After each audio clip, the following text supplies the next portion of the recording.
The rain came down in sheets that November evening, turning the city streets into rivers of neon reflections and forgotten dreams. I sat in my car at the intersection of 5th and Madison, watching a woman collapse against a storefront window, her body folding like paper in the wind. People walked past her, business suits with expensive umbrellas, teenagers glued to their phones, couples laughing under shared canopies. Nobody stopped. Nobody even slowed down. And I almost didn't either. Almost. But something in the way her hand pressed against the glass, fingers splayed like she was reaching for something invisible, made me pull over. I didn't know then that this moment would crack open my carefully constructed life and show me what it means to actually be human. Her name was Sarah, though I wouldn't learn that until much later. When I first approached her, she looked up at me with eyes that had seen too much, the kind of eyes that belong to old soldiers or emergency room nurses, not to a woman who couldn't have been more than 35. She was drenched, her thin jacket plastered to her frame, and she was shaking so violently I thought she might be having a seizure. "I'm fine," she said before I could ask, her voice barely audible over the rain. "Please, I'm fine." But she wasn't fine. Nobody sits in a downpour in November and calls themselves fine. I crouched down beside her, feeling the cold water seep through my jeans, and for the first time in years, I didn't think about my dry cleaning bill or my dinner reservation or the meeting I was already late for. "Let me help you," I said. She laughed then, a sound so hollow it made my chest ache. "Nobody helps." Not really. I should have been offended, but I wasn't. Because she was right. I'd walked past hundreds of people just like her. I'd perfected the art of looking away, of convincing myself that someone else would help, that I was too busy, too important, too separate from their struggles. I'd become an expert at not seeing. "Well, I'm nobody then," I told her. "And I'm helping." That's how it started, with a stranger's refusal to be fine and my sudden inability to walk away. I got her into my car, turned the heat up high, and drove her to the nearest coffee shop. She didn't want to go at first, kept insisting she'd be okay, that she just needed a minute. But when I mentioned hot coffee and somewhere dry to sit, she nodded, and I caught something in her expression that looked like relief mixed with disbelief. The coffee shop was one of those generic chains that dot every corner in America, all faux leather and ambient music designed to make you forget you're just another transaction. But that night, it felt like sanctuary.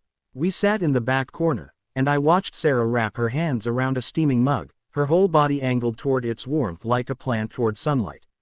"You don't have to stay," she said, not meeting my eyes. "I know. Most people would have left by now. I'm not most people," though even as I said it, I knew it was a lie. I was exactly like most people. I was just having a temporary moment of conscience. Sarah started talking then, slowly at first, like someone testing ice on a frozen lake. She told me about her daughter, Emma, who was 7 and staying with a friend because Sarah had lost their apartment 3 weeks ago. She told me about the factory job she'd lost when the plant moved overseas, about the temp work that dried up, about the eviction notice and the landlord who wouldn't listen. She told me about sleeping in her car until someone broke the window and stole everything, about the shelter that was full, about the system that was supposed to help but kept telling her to wait, to fill out forms, to come back tomorrow.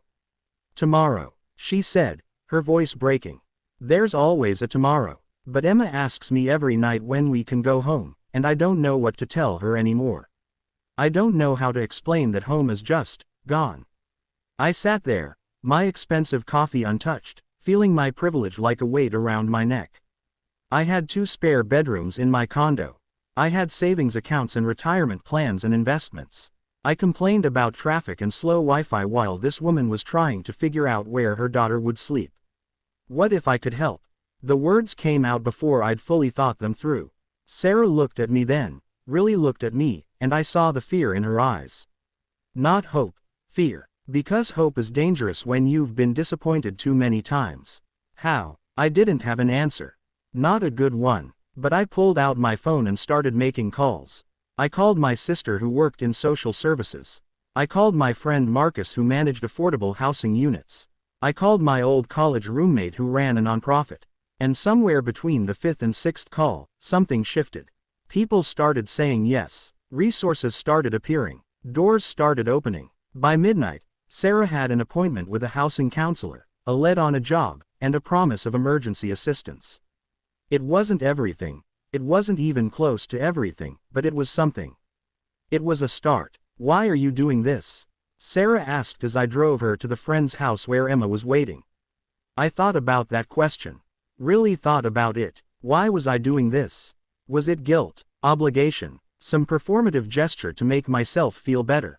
"Because you asked for nothing," I finally said. "Everyone else in my life wants something from me. My boss wants more hours.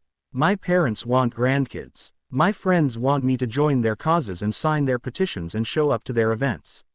But you just wanted to be left alone in the rain.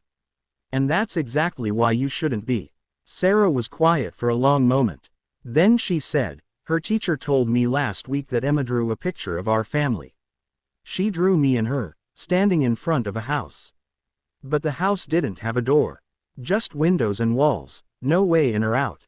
When the teacher asked her about it, Emma said, 'That's where we're going to live when Mommy finds it.' I had to pull over because my eyes were blurring with tears. I'd spent 32 years on this planet thinking I understood how the world worked, thinking I had problems, thinking I knew what mattered. But I didn't know anything. I didn't know what it was like to look at your child and have no answer. To watch them draw a house with no door because even their imagination couldn't make room for hope." 3 months later, I stood in Sarah's new apartment, modest, affordable, but clean and safe and hers. Emma ran through the rooms, her laughter bouncing off walls that finally had doors. Sarah had started her new job the week before, and while things weren't perfect, they were possible. That's all anyone really needs, possibility. "I don't know how to thank you," Sarah said, watching her daughter play. "But here's what I'd learned in those 3 months. She didn't need to thank me. I needed to thank her. Because she'd given me something invaluable. She'd shown me what it means to really see people, to stop walking past suffering like it's just part of the scenery, to understand that kindness isn't about grand gestures but about showing up when showing up is hard. I'd also learned that she wasn't unique. The more I looked, the more I saw them, people just trying to hold it together, one crisis away from catastrophe, invisible to a society that had perfected the art of not seeing. And I'd learned that helping didn't make me special, it made me human. Finally, actually human. We'd started something, Sarah and I, along with the dozen others who'd joined the effort. A network of people who'd decided to see each other, to catch each other when the fall came. Because the fall always comes, for all of us eventually. The only question is whether anyone will be there to break it. Emma ran up to us then, threw her arms around her mother's legs, and said, "Mommy, our house has doors.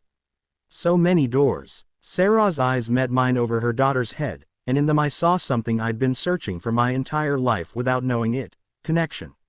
Real, messy, complicated, beautiful human connection. That rainy November evening, I thought I was saving someone. But the truth is, Sarah saved me.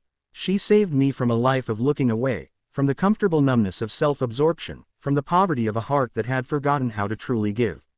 She reminded me that we're all just one bad break from needing help, and that our humanity isn't measured by what we accumulate but by what we give away. Now, when I drive through the city at night, I see them, the people pressed against windows, the ones asking for nothing, the ones everyone walks past. And I stop. Not always, not every time, because I'm still learning, still failing, still human. But I try, I see, I show up, because in the end, that's all any of us can do. Show up for each other. Build houses with doors. Create space for possibility. And remember that every person we pass has a name, a story, a child who draws pictures of home. Her name was Sarah, and she taught me that the most revolutionary act in our disconnected world is simple, terrifying, beautiful kindness. The kind that gets your jeans wet in the rain. The kind that disrupts your dinner plans. The kind that cracks you open and reminds you that beneath all our carefully constructed differences, we're all just trying to find our way home. And sometimes, if we're lucky, we get to help each other find the door.